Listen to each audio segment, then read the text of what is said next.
அகில உலகங்களையும் படைத்து பரிபாலிக்கக்கூடிய சர்வலோக ஆட்சியாளன், மறுமை நாளினுடைய அதிபதி அந்த அல்லாஹுவை போற்றி புகழ்ந்தவனாக, புகழும் புகழ்ச்சியும் அந்த அல்லாஹுவை தவிர வேறு யாருக்கும் இணையாகாது என்பதை தெரிவித்து கொண்டு,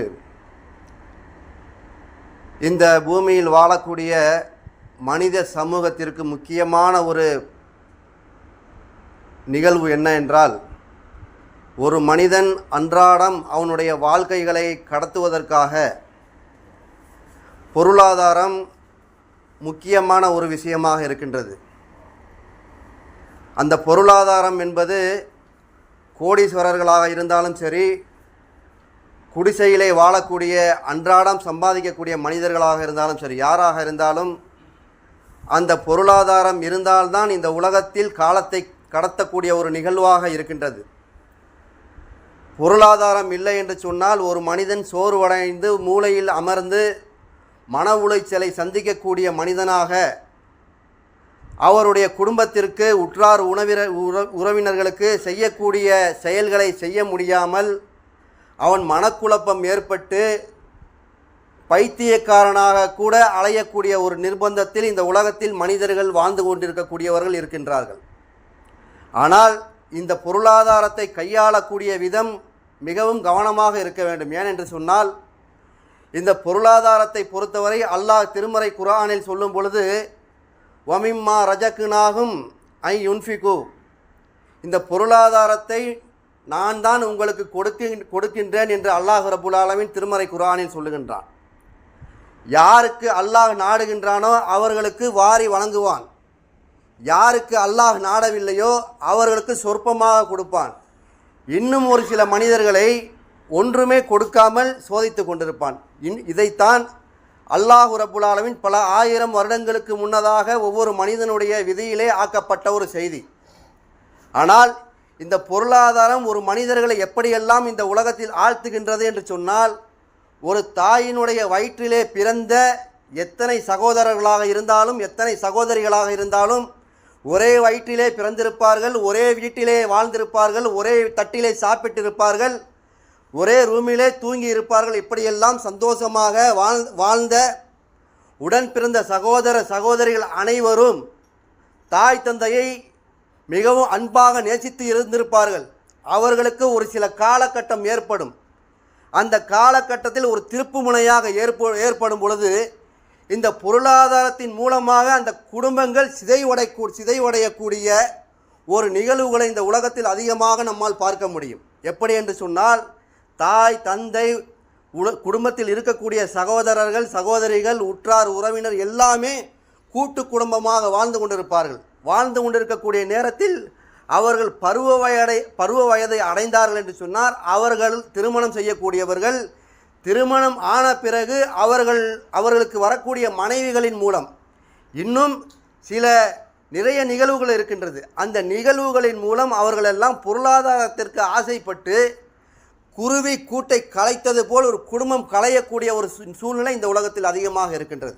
ஏனென்று சொன்னால், இன்னும் அதிகமாக சொல்ல வேண்டும் என்று சொன்னால், இந்த பொருளாதாரத்தை அடைய வேண்டும் என்பதற்காக தாயையும் தந்தையையும் கழுத்தை அறுத்து கொலை செய்யக்கூடிய சமூகம் இந்த உலகத்தில் நிறைய இருக்கின்றது. நிறைய செய்திகளை நம்மால் பார்க்க முடியும். நீங்கள் யூடியூப்பில் அடித்து பாருங்கள், நிறைய செய்திகள் இது மாதிரி நம்மால் பார்க்க முடியும். ஒரு சகோதரனாக இருந்தாலும் சகோதரியாக இருந்தாலும் அவர்களெல்லாம் தன்னுடைய தாயாக இருந்தாலும் தந்தையாக இருந்தாலும் அவர்களுடைய மூக்கில தலகாணியை வைத்து அழுத்தி அவர்களை கொலை செய்து அவர்களுடைய சொத்துக்களுக்காக அவர்களை கொலை செய்கின்றார்கள். மாற்று மதத்தவர்கள் இல்லை, அல்லாஹ்வையும் தூதரையும் ஏற்று வாழக்கூடிய சமூகத்தில் பயணிக்கக்கூடிய முஸ்லீம்கள் இது போன்ற செயல்களை அதிகமாக செய்கின்றார்கள். யாரெல்லாம் அளவுக்கு அதிகமாக பொருளாதாரம் வைத்திருக்கின்றார்களோ அவர்களுடைய நிலைப்பாடு இன்றைக்கு எப்படி இருக்கின்றது தெரியுமா? சாதாரணமாக அன்றாட 300-400 சம்பாதிக்கக்கூடிய ஒரு சகோதரன் ஒருவன் வாடகைக்காக வீடு பார்க்க சென்றால் அவனுடைய நிலைமை இன்றைய சமூகத்தில் எப்படி இருக்கின்றது தெரியுமா? அவனுக்கு வீடு கொடுக்க மாட்டார்கள். என்ன காரணம் என்று சொன்னால், இந்த சமூகத்தில் அவனுக்கு ஒரு அந்தஸ்து கிடையாது. போன உடனேயே அவன்கிட்ட கேட்கக்கூடிய முதல் கேள்வி என்ன தெரியுமா? உங்களுக்கு எத்தனை குழந்தை, உங்களுக்கு தாய் தகப்பன் இருக்கின்றார்களா? இந்த கேள்வியைத்தான் முதல்ல வைப்பாங்க. குழந்தை இல்லை என்று சொன்னால் அவர்களுக்கு வீடு வாடகைக்கு கிடைக்கும். தாய் தந்தை இல்லை என்று சொன்னால் வீடு வாடகைக்கு கிடைக்கும். குழந்தைகள் இருந்து தாய் தந்தைகள் இருந்தார்கள் என்று சொன்னால் அவர்களுக்கு வீடு வாடகைக்கு கிடைக்காது. வாடகைக்கு கிடைத்தாலும் அவர்களுக்கு மேலே சொல்லக்கூடிய விஷயங்கள், கட்டுப்பாடுகள் என்ன தெரியுமா? குழந்தைகள் இருந்தால் ஓடி விளையாடக்கூடாது, குழந்தைகள் இருந்தால் மாடியிலே ஏறி இறங்கக்கூடாது, நீங்கள் உங்கள் பயன்பாட்டிற்காக தண்ணீரை அளவாக உபயோகிக்க வேண்டும் என்ற கட்டுப்பாடுகள் எல்லாம் விதிப்பார்கள். இலவசமாக தரவில்லை. மாதம் மாதம் வாடகை வசூலிக்கக்கூடியவர்கள் இது போன்ற கட்டுப்பாடுகளை எல்லாம் விதிக்கின்றார்கள். அதற்கு மேல் நீங்கள் நான்வெஜ் சமைக்கக்கூடாது. கறியோ மீனோ இது போன்ற நான்வெஜ்களெல்லாம் சமைக்கக்கூடாது. நம்ம சமூகத்தை சேர்ந்த மக்கள் சொல்லக்கூடிய ஒரு நிகழ்வு இன்று சமூகத்தில் இருக்கின்றது. நம்மளால் அதிகமாக பார்க்குறோம். நம்முடைய சகோதரர்கள் அழுகுறாங்க. ஒரு சிலர் அழுகுவாங்க, என்னப்பா வீடே கிடைக்க மாட்டேங்குது, எங்கே போனாலும் எத்தனை புள்ளன்னு தான் முதல்ல கேட்குறான். அப்போது அல்லாஹ் ரப்புல் ஆலமீன் யாரை தேர்வு செய்து பொருளாதாரத்தை கொடுத்தானோ அவர்களுடைய நிலை இன்று எப்படி ஆகிவிட்டது என்று சொன்னால், ஒரு ஏழை எளியவர்களுக்கு உதவக்கூடிய ஒரு மனநிலை தன்னுடைய உள்ளத்தில் வளர்த்து கொள்ளவில்லை என்று சொன்னால், அவர்கள் எந்த அடிப்படையில் அல்லாஹ்வின் தூதரையும் நேசித்து வாழக்கூடிய மக்களாக இந்த உலகத்தில் இருக்கின்றார்கள். அல்லாஹ் ரப்புல் ஆலமீன் பொருளாதாரத்தை அளவுக்கு அதிகமாக ஒரு நபருக்கு கொடுத்தான். அந்த நபரை அல்லாஹ் திருமறை குர்ஆனில் சுட்டி காட்டுகின்றான். இன்ன காரூன கானமின் கௌமிகி மூசா நபியினுடைய காலத்தில் காரூன் என்று சொல்லக்கூடிய ஒரு மனிதர். அந்த மனிதன் எப்படிப்பட்டவன் என்று சொன்னால், அல்லாஹ் ரப்புல் ஆலமீன் மிகப்பெரிய பொக்கிஷத்தை கொடுக்குறான். எப்படி? மிகப்பெரிய பொக்கிஷம். அந்த பொக்கிஷம் என்ன என்று சொன்னால், அவனுடைய அந்த காரூனுடைய சொத்து மதிப்புகளை கணக்கிட முடியாது. அவனுடைய பொக்கிஷங்களுடைய புதையல்களுடைய சாவிகளை சுமப்பதற்காக ஒரு சமூகத்தை வேலைக்காக அமர்த்தி வைத்திருந்தான். அது மாத்திரம் அல்லாமல் அந்த சாவிகளை சுமப்பதற்காக கோவேரி கழுதைகளை கூட்டம் கூட்டமாக வைத்திருந்தான். அந்த அளவிற்கு புதையல்களை அல்லாஹ் ரப்புல் ஆலமீன் அள்ளி கொடுத்திருக்கின்றான். அப்பொழுது அந்த பொருளாதாரங்களை வைத்து கொண்டு அவன் செய்யக்கூடிய அநியாயங்களும் அட்டுழியங்களும் அந்த சமூக மக்களை வெறுப்பாக்கக்கூடிய ஒரு அளவிற்கு ஆகிவிட்டது. அப்பொழுது அவர்கள் சொல்லுகின்றார்கள், அல்லாஹ் இந்த பொருளாதாரத்தை கொடுத்தான், ஆணவத்தால் ஆடாதீர்கள் என்று சொல்லும் பொழுது அவன் சொல்லுகின்ற வபுத்தகி ஃபீமா ஆத்தா கல்லாஹு தாரல் ஆகிரத்தை, உனக்கு இந்த பொருளாதாரம் இந்த வீடை சிறந்தது எது தெரியுமா? இந்த உலகத்தில் மாட மாளிகையில் நீ வாழ்ந்து கொண்டிருக்கலாம், ஆனால் இதைவிட சிறந்த வீடு ஆகிரத்தில் இருக்கக்கூடிய ஒரு சிறந்த வீடு அல்லாஹ் தரக்கூடிய வீடு. அந்த அல்லாஹ் தரக்கூடிய வீட்டை நீ விரும்ப வேண்டும் என்று அந்த சமூகத்தார்கள் சொல்லும் பொழுது, இந்த உலகத்தில் அல்லாஹ் ரப்புல் ஆலமீன் உனக்கென்ற ஒரு விதியை வைத்திருக்கின்றான்.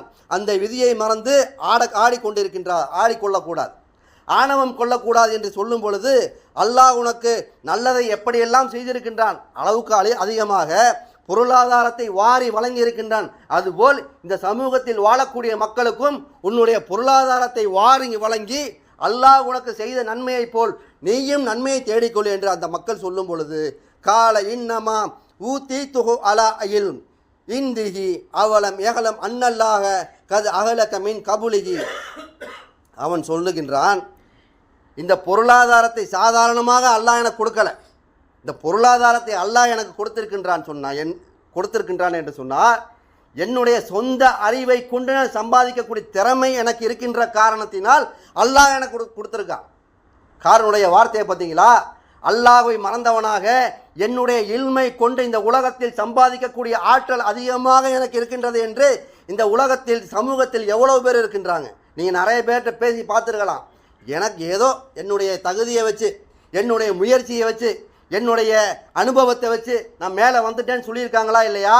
ஆக அல்லாஹ்வை மறந்து சொல்லக்கூடிய நபர்கள் எல்லாம் காரூனை அல்லாஹ் உதாரணம் காட்டுகின்றான். இந்த காரூனுடைய நிலை எப்படி என்று சொன்னால், அல்லாஹ் கடைசியாக அவனுடைய நிலைமையை சொல்லுகின்றான். அப்போ காரூன் இந்த வார்த்தையை சொல்லும் பொழுது, இவனுக்கு முன் இவனை விட வலிமை வாய்ந்த நபர்கள் எல்லாம் இந்த சமூகத்தில் வாழ்ந்தாங்க. அல்லாஹ் சொல்றான், இந்த காரூனுக்கு முன்னாடி எப்படிப்பட்ட வலிமை, அவர்கள் கைகளை வைத்து பாறைகளை குடைந்து மாட மாளிகைகளாக அமைத்தார்கள். ஆது என்று சொல்லக்கூடிய, சமூது என்று சொல்லக்கூடிய அந்த கூட்டத்திலே வாழ்ந்த ஒரு மக்கள், அவர்கள் மிகவும் உயரமான அடியை கொண்ட மக்களாக வாழ்ந்தார்கள். அவர்கள் பலசாலிகள். அல்லாஹ்வே சொல்றான், அவர்கள் இந்த உலகத்தில் மிகவும் பாலமாக வாழ்ந்தவர்கள். அவர்களுக்கு நான் அள்ளி கொடுத்திருந்தேன், அதை இந்த காரூன் கவனிக்கவில்லையா என்று அல்லாஹு ரப்புல் ஆலமீன் கேள்வியாக கேட்கின்றான். கேட்கும் பொழுது ஃபஹரஜ அலா கௌமிகி ஃபி ஜீனத்திஹி, அவன் அடங்கலை. காரூனு என்ன செய்கிறான், இந்த உலகத்தில் உலக வாழ்க்கையை நேசிப்பாங்கள, அவனுடைய திட்டத்தை பாருங்கள். காரனுடைய திட்டத்தை இந்த உலகத்தில் ஏதாவது ஒரு மனிதர் சொற்பமாக அவனுடைய உள்ளத்தில் தோணும், ஆகா எப்படியெல்லாம் வாழ்கிறான், எப்படி சொத்து சுகத்தோடு இருக்கிறான் அப்படின்னு யாருடைய உள்ளத்தில் லேசாக திகட்டல் இருக்குதோ அந்த மக்கள் இருக்கக்கூடிய பகுதியில் காரூன் என்ன பண்ணுறான், காரூன் என்பவன் அவனுடைய பழங்களோட அவனுடைய கஜானா சாவிகளை எல்லாம் சுமக்கக்கூடிய சமூகத்தையும் கஜானா சாவிகளை சுமக்கக்கூடிய கோவேரி கழுதை கூட்டங்களையும் அவன் பிரம்மாண்டமான ஆடைகளை அணிந்து கொண்டு ரோட்டிலே வலம் வருகின்றான். ரோட்டிலே வலம் வரும் பொழுது மூசா அலைஹிஸ்ஸலாம் என்ன செய்கிறாங்க, ஒரு ஓரத்தில் உட்கார்ந்து அவர்களுடைய சமூகத்துக்கு நல்ல செய்தியை சொல்லி கொண்டு இருக்கும் பொழுது அந்த நல்ல செய்தியை கேட்க தவறிவிட்டு அவர்களுடைய பார்வை எல்லாம் காரூனை பார்த்து விட்டது. காரூனை பார்த்தவுடன் மூசா அலைஹிஸ்ஸலாம் அவர்கள் கோவப்பட்டு எந்திரிச்சிட்டாங்க. இந்த உலகத்தில் அல்லாஹு ரப்புல் ஆலமீன் எவ்வளவோ மனிதர்களுக்கு சொத்து சுகத்தை கொடுத்துருக்கான், ஆனால் உன்னுடைய ஆணவம் இந்த உலகத்தில் தாங்க முடியவில்லை, நான் நாடினேன் என்று சொன்னால் நான் அல்லாஹ்விடம் பிரார்த்தனை செய்து விடுவேன் என்று சொன்னார்கள். மூசா அலைஹிஸ்ஸலாம் அவர்கள் நான் அல்லாஹ்விடம் பிரார்த்தனை செய்து விடுவேன், மரியாதையாக இருக்க வேண்டும் என்று எச்சரிக்கும் பொழுது அந்த கூட்டத்தில் இருக்கக்கூடிய மக்கள் ஆசைப்பட்டார்கள், ஆஹா என்ன ஒரு வாழ்க்கை, வாழ்ந்தா காரூனை போல் தான் வாழணும்னு சொல்லிட்டு அந்த மூசா அலைஹிஸ்ஸலாம் அவர்களை கூட்ட சமூகத்தில் இருந்த மக்கள் ஆசைப்பட்டாங்க. அப்போது அந்த கூட்டத்திலே ஒரு கல்வி அறிவு நிறைந்த ஒரு மக்கள் இருப்பாங்களே, ஏய்யா உனக்கு என்ன நல்ல கல்வி இருக்குது, ஆற்றல் இருக்குது, போய் இந்த உலகத்தை நேசிக்கக்கூடிய காரூனையா நீ விரும்பணும் அப்படின்னு சொல்லி ஒரு சில மக்கள் எச்சரிக்கிறாங்க. அப்போது காரூனுக்கும் மூசாவுக்கும் மோதல் ஏற்படும் பொழுது மூசா அலைஹிஸ்ஸலாம் சொல்லுகின்றார்கள், முதலில் அல்லாஹ்விடம் நீ பிரார்த்தனை செய்கின்றாயா இல்லை நான் பிரார்த்தனை செய்யட்டுமா? இப்போ காரூன் சொல்கிறாங்க, முதலாவதாக நானே பிரார்த்தனை செய்கின்றேன். முதலாவதாக காரூன் பிரார்த்தனை செய்யும் பொழுது எந்த ஒரு பலனுமே இல்லை. இரண்டாவதாக மூசா அலைஹிஸ்ஸலாம் அவர்கள் அல்லாஹ்விடத்தில் பிரார்த்தனை செய்கின்றார்கள். பிரார்த்தனை செய்யும் பொழுது அல்லாஹ் ரப்புல் ஆலமீன் என்ன செய்கின்றான், முதலாவதாக காரூனுடைய கணுக்கால் அளவிற்கு பூமி உள்வாங்குகின்றது. இரண்டாவதாக காரூனுடைய முழங்கால் அளவிற்கு பூமி உள்வாங்குகின்றது. மூன்றாவதாக காரூனுடைய இடுப்பு அளவிற்கு பூமி உள்வாங்குகின்றது. நாலாவதாக காரூனுடைய கழுத்து அளவிற்கு பூமி உள்ளே இழுத்து கொண்டது. அவனுடைய சமூக மக்களையும் இழுத்து கொண்டது. அப்போது இழுத்து கொண்ட நேரத்திலே மூசா அலைஹிஸ்ஸலாம் அவர்கள் அவருடைய சமூக மக்களை கூட்டி செல்லுகின்றார்கள். சென்ற பிறகு விடிய காலையில் மக்களெல்லாம் வருகின்றார்கள். மக்களெல்லாம் வரும் பொழுது காரூனுடைய வீட்டு மாளிகையை தேடுகின்றார்கள். இங்கே காரூன் என்று சொல்லக்கூடியவனுடைய ஒரு மாளிகை இருந்தது, பிரம்மாண்டமான மாளிகை. அந்த மாளிகை இருந்ததாக சின்ன எந்த ஒரு சான்றுகளும் இல்லாத அளவிற்கு அல்லாஹ் ரப்புல் ஆலமீன் தரைமட்டமாக ஆக்கிவிட்டான். பூமியிலே புதைய செய்து அந்த சமூக மக்களை பூமியிலே உள்வாங்க செய்து அடையாளம் தெரியாத அளவிற்கு அல்லாஹ் ரப்புல் ஆலமீன் ஒரு உதாரணத்தை சொல்லுகின்றான் என்று சொன்னால், பொருளாதாரத்தில் யார் மேல் திகைத்து அலைகின்றார்களோ அவர்கள் அல்லாஹ் எப்படி ஏற்படுத்தியிருக்கான் தெரியுமா, ஒரு மனுஷனை சார்ந்து இன்னொரு மனுஷன் வாழ முடியும். அதுதான் அல்லாஹ்வுடைய ஏற்பாடே அப்படி தான். ஒரு மனிதர்களுக்கு அள்ளி கொடுக்குறாங்கன்னு சொன்னால் அந்த அள்ளி கொடுக்கக்கூடிய ஒரு பொருளாதாரத்தை மக்களுக்கு கொடுத்து நன்மையை தேடக்கூடியதாக தான் நம்முடைய பொருளாதாரத்தை மாற்றணும். ஏன்னு சொன்னால் பொருளாதாரங்கிறது நம்மை நன்மையில் கொண்டு தள்ளிவிடும், நம்மளைய நரகத்தில் கொண்டு தள்ளிவிடும். அதனால் அந்த பொருளாதாரத்தை கையாளக்கூடிய விதத்தில் ரொம்ப ரொம்ப கவனமாக இருக்கணும். ஏன் என்று சொன்னால் அதிகமாக கடைசியாக நமக்கு மரணம் நெருங்கக்கூடிய நேரத்தில் அல்லாஹ்ட்ட பிரார்த்தனை செய்வோம். அல்லாஹ் சொல்கிறான்ல, வமிம்மா ரஜக்னாகும் அன்ஃபிக்கும் இம்மா ரஜக்னாகும், அந்த நேரத்தில் அகதக்குமுல் மௌத், மரணம் நெருங்கும். மரணம் நெருங்கக்கூடிய நேரத்தில் அந்த ஆட்டம் போட்டானே, இந்த உலகத்தில் பொருளாதாரத்தை வச்சு ஆணவம் கொண்டான அந்த மனிதன் அந்த நேரத்தில் அல்லாஹ்ட்ட கேட்பானா, யா அல்லாஹ் கொஞ்ச நேரத்தை எனக்காக தள்ளி போடக்கூடாதா, என்னுடைய மரணத்தை சிறிது நேரம் அகதக்குமுல் மவுத், என்னுடைய மரணத்தை கொஞ்ச நேரம் தள்ளி போடு, என்னிடம் இருக்கக்கூடிய எல்லா சொத்துக்களையும் எல்லா பொருளாதாரங்களையும் மக்களுக்கு தான தர்மம் செய்து மினசாலிகின் நல்ல மனிதர்களாக நான் ஆகிவிடுகிறேன் என்று அந்த மனிதன் மரண நேரத்தில் புலம்புவான். அந்த புலம்பக்கூடிய செய்தியை அல்லாஹ் ரப்புல் ஆலமீன் காதில் கேட்க மாட்டான். ஏனென்று சொன்னால் உலகத்தில் வாழும் பொழுது எவ்வளவு காலம் 60 வயது 70 வயது 80 வயது வரை அல்லாஹ் ரப்புல் ஆலமீன் தவணை கொடுத்தான். அந்த தவணையை தாண்டி மனிதர்கள் அவனுடைய மரண நேரத்தில் அல்லாஹ்விடத்தில் பிச்சை எடுக்கின்றார்கள் என்றால் எந்த அளவிற்கு கோரத்தனமாக வாழ்ந்திருப்பார்கள். ஆக எவ்வளவு பொருளாதாரம் இருந்தாலும் நம்முடைய நிலை சரியானதாக இருக்க வேண்டும். அல்லாஹ்வுக்கும் தூதருக்கும் கட்டுப்பட்டு வாழக்கூடிய சமூகமாக நாம் இருக்க வேண்டும். அந்த பொருளாதாரம் நமக்கு மறுமையிலே சான்று அளிக்கக்கூடியதாக இருக்கும். இன்னைக்கு ஜமால் முகமது காலேஜ் இருக்குன்னு சொன்னால் ஜமால் முகமது காலேஜை யார் தாராவாத்து கொடுத்தது? ஜமால் என்று சொல்லக்கூடிய அந்த சொத்துக்கு சொந்தக்கார ஒரு மனுஷர் காலேஜுக்காக தாராவாத்து கொடுத்தார். பல ஆண்டுகள் ஆயிடுச்சு. எத்தனை பிள்ளைகள் கல்வியை கற்று மேலே மேலே சென்று கொண்டே இருக்கின்றது. கல்வியை யாரெல்லாம் கற்றார்களோ அவர்களின் மூலமாக சதக்கத்துல் ஜாரியா என்று அந்த ஜமால் பாய் அவர்களுக்கு நன்மை போய்கிட்டே இருக்கும். மௌத்தான பிறகும் 3 விஷயம் பின்தொடர்னு சொல்கிறாங்களே. ஒன்று, ஒரு தனி மனிதனுடைய அமல். 2வது, அவன் பெற்று வளர்த்த குழந்தைகளுடைய துவா. 3வது, சதக்கத்துல் ஜாரியா.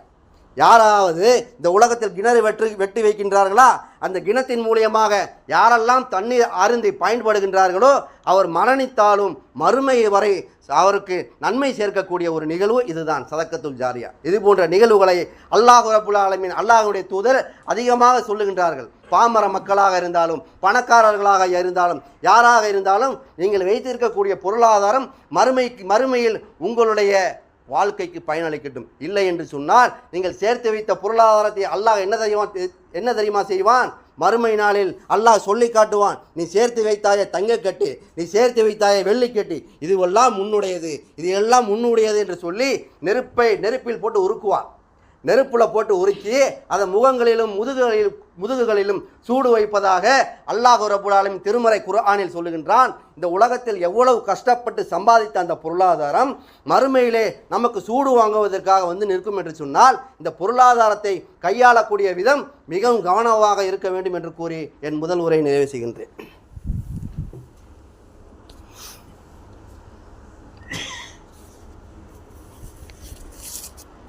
அல்லாஹும்ம ஸல்லி அலா சையதுனா முஹம்மதின் வ அலா அலி சையதுனா முஹம்மதின் கமா ஸல்லைத அலா இப்ராஹீம் வ அலா அலி இப்ராஹீம் இன்னக ஹமீதும் மஜீத்.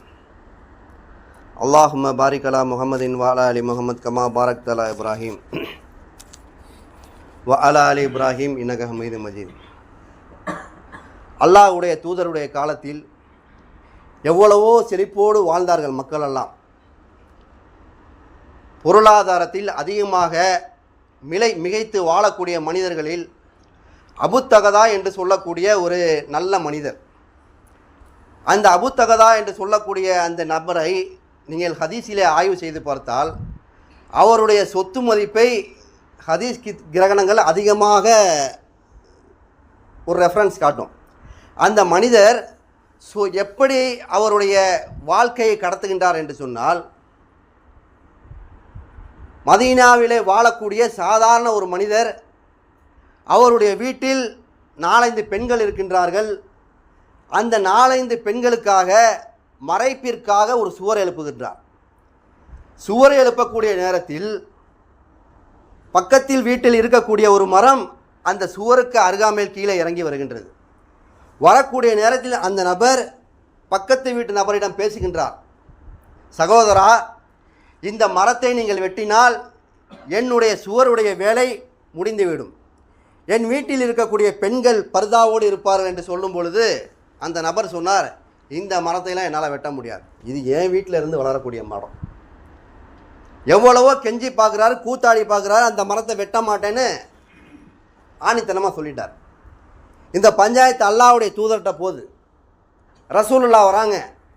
ரசூலுல்லாட்ட அந்த நபர் முறையிடுறாரு, யார் ரசூலுல்லா, இந்த மரத்தை மட்டும் வெட்டிட்டாருன்னா என்னுடைய அந்த காம்பவுண்டு சிவரோட வேலையெல்லாம் முடிஞ்சிடும், என் வீட்டில் இருக்கக்கூடியவங்களாம் ஒரு பாதுகாப்பாக இருப்பாங்கன்னு சொன்னோடனே அல்லாஹ்வுடைய தூதர் சொல்கிறாங்க, இந்த மரத்தை நீங்கள் வெட்டிவிட்டால் அதற்கு பகரமாக மறுமையில் உங்களுக்கு நிழலே தீராத அளவிற்கு அல்லாஹ்விடம் சிபாரிசு செய்து ஒரு மரத்தை நான் வாங்கி தருவேன் என்று அல்லாஹ்வுடைய தூதர் சொல்லுகின்றார்கள். சொன்ன பிறகு அந்த நபர் என்ன செய்கின்றார்? அதெல்லாம் எனக்கு தேவையில்லை, என் மரம் தான் எனக்கு வேணும். இந்த செய்தியெல்லாம் கேட்டுக்கிட்டு அபு தகதா என்று சொல்லக்கூடிய நபர் அங்கே மூலையில் உட்கார்ந்துருக்கார். உட்கார்ந்து இந்த செய்தியை கேட்டவனே எந்திரிச்சு ஓடி வந்து, யாரை சொல்லலா, என்ன சொன்னீங்க, திரும்பவும் சொல்லுங்கள். அல்லாஹ்வுடைய தூதர் திரும்பவும் சொல்கிறாங்க, இந்த மரத்தை இந்த நபர் வெட்டினார் என்று சொன்னால் இந்த நபருக்காக மறுமை நாளில் அல்லாஹ்விடம் சிபாரிசு செய்வேன். அவர் எவ்வளவு தூரம் செய்தாலும் எவ்வளவு தூரம் சென்றாலும் நிழல்கள் தீராத அளவிற்கு நிழல் வந்து கொண்டே இருக்கும். அப்படி ஒரு மரத்தை அல்லாஹ்விடம் சிபாரிசு செய்து வாங்கி தருவேன் என்று சொன்னவுடன் அபு தகதா சொல்லுகின்றார், யாரை சொல்லலாம், அந்த மரத்தை எனக்கு வாங்கி தருவீர்களா? இந்த மரத்தை யார் வெட்டுகின்றார்களோ அவர்களுக்காக நான் வாங்கி தருவேன் என்று சொன்னவுடனே அபு தகதா என்ன சொல்கிறாங்க, அந்த நபர்கிட்ட பேரம் பேசுகிறாங்க. அபு தகதா எப்படிப்பட்ட நபர்னு சொன்னால், மதீனாவில் இருக்கக்கூடிய மிகவும் செழிப்பாக வளரக்கூடிய பேரித்தம் தோட்டம் 10 தோட்டங்கள், ஒவ்வொரு தோட்டங்களிலும் 100க்கும் மேற்பட்ட மரங்கள், அந்த 100க்கும் மேற்பட்ட மரங்களுக்கு நடுவில் ஒவ்வொரு கிணறுகள், ஆக மொத்தம் 10 தோட்டம் 10 கிணறு, அதுக்கு மத்தியில் அவருடைய வீடு. அபு தகதாவுடைய ஒரு மனைவி ஒரு மகள், இவர் தான் அபு தகதா. அந்த நபர் இந்த நபரிடம் பேசுகின்றான், சகோதரா, உன்னுடைய இந்த மரத்தை வெட்டி கொண்டால் என்னிடம் இருக்கக்கூடிய தோட்டத்தில் ஒரு தோட்டத்தையும் ஒரு கிணறையும் இதற்காக தருகின்றேன். அவர் சொன்னார், இதெல்லாம் நமக்கு வேணாப்பா, என் மரமே எனக்கு போதும், அதனால் கேட்க மாட்டேன். இரண்டாவதாக சொல்லுகின்றார், சகோதரா, என்னிடம் 2 தோட்டங்களையும் 2 கிணறுகளையும் உனக்காக தருகின்றேன். இந்த மரத்தை நீ எடுத்து விட்டால் அல்லாஹ்வுடைய தூதர் எனக்காக சிபாரிசு செய்வார்கள் மறுமை நாளில் நிழல்களை தீராத ஒரு மரத்திற்காக. அந்த நபர் அப்பவும் கேட்கல. அபு தகதா சொல்லுகின்றார், 3 தோட்டம் 3 கிணறு, அப்பவும் ஒத்துக்கல. அபு தகதா கடைசியாக சொல்லுகின்றார், சகோதரா, என்னிடத்தில் இருக்கக்கூடியது 10 தோட்டங்களும் 10 கிணறுகளும், அதற்கு மத்தியில் என்னுடைய வீடு இருக்கின்றது, எல்லாவற்றையுமே நான் உனக்கு தருகின்றேன். அந்த சொர்க்கத்திலே அல்லாஹ்வுடைய தூதர் வாங்கி தரக்கூடிய மரத்திற்காக அல்லாஹ்விற்காக எனக்கு கொடுத்து விடு என்று அழுது கொண்டே சொன்னார். அந்த நபர் சரி டீலுக்கு ஓகே, 10 தோட்டங்களும் 10 கிணறுகளும் அதற்கு மத்தியிலே இருக்கக்கூடிய வீடுகளையும் உனக்காக நான் தருகின்றேன், தயவு செய்து இந்த மரத்தை வெட்டி விடு என்று அபு தகதா சொன்னார்கள் அழுது கொண்டே. அந்த நபர் இந்த சொத்துக்களை எல்லாம் வாங்கிவிட்டு மரத்தை வெட்டினார். வெட்டிய பிறகு அபு தகதா அவர்கள் அவருடைய வீட்டை நோக்கி செல்லுகின்றார். செல்லக்கூடிய நேரத்தில் அவருடைய மனைவி உம்மு தகதா மரத்திலே இருந்து ஒரு கனியை பறித்து குழந்தையினுடைய வாயில் ஊட்டுகின்றார். அபு தகதா கத்துகின்றார், யா உம்மு தகதா, அந்த பழத்தை நம்முடைய குழந்தைக்கு ஊட்டாதே. பக்கத்தில் போனதுக்கப்புறம் அவன் கேட்குறாங்க மனைவி, ஏன் ஊட்டக்கூடாது? நம்ம வீட்டில் வளர்ந்த தோட்டத்தினுடைய கனியை நம்ம பிள்ளைக்கு ஊட்டுவதற்கு என்ன தவறு?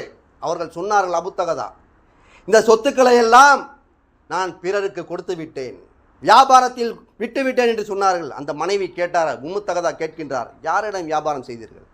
அல்லாஹ்விடம் வியாபாரம் செய்தேன். அல்லாஹ்விடம் வியாபாரம் செய்தேன் என்று சொன்ன பிறகு அந்த குழந்தையினுடைய வாயிலே இருக்கக்கூடிய பேரித்தங்கனையை நோண்டி எடுத்தார்கள் உம்மு தகதா. அல்லாஹ்விற்காக இவ்வளவு சொத்துக்களை தியாகம் செய்தால் சமூகம் நம்மளை என்ன செய்யும் தெரியுமா? நம்ம பொண்டாட்டி விளக்கமத்தில் அடித்து வெளியே விரட்டிடும். அப்படி ஒரு சூழலில் வாழ்ந்துக்கிட்டு இருக்கோம். ஆக கடைசியாக அந்த அபு தகதா எப்படி தெரியுமா வாழ்ந்தார்? பாலைவனத்தில் கூடாரம் அடித்து பிச்சைக்காரரை போல் வாழ்ந்து ஒரு போரிலே மரணித்தார். அல்லாஹ்வுடைய தூதர் சொன்னார்கள், இந்த அபு தகதாவிற்கு மறுமை நாளில் நீண்ட ஒரு மரத்தை அல்லாஹ்விற்காக இவருக்காக பிரார்த்தனை செய்து வாங்கி கொடுப்பேன் என்று அல்லாஹ்வுடைய தூதர் சொன்னார்கள். ஆக நம்முடைய வாழ்க்கை அல்லாஹ்விற்காக வாழ வேண்டும். அல்லாஹ்வுடைய தூதர் எப்படியெல்லாம் காட்டி கொடுத்தார்களோ அந்த அடிப்படையில் வாழ்ந்து நம்முடைய வாழ்க்கையும் சிறப்பான வாழ்க்கையாக இருக்க வேண்டும் என்று பிரார்த்தித்து என் உரையை நிறைவேற்றுகின்றேன். வாஹிர் தஅவானா அல்ஹம்துலில்லாஹி ரப்பில் ஆலமீன். அஸ்ஸலாமு அலைக்கும் வரஹ்மத்துல்லாஹி வபரகாத்துஹு.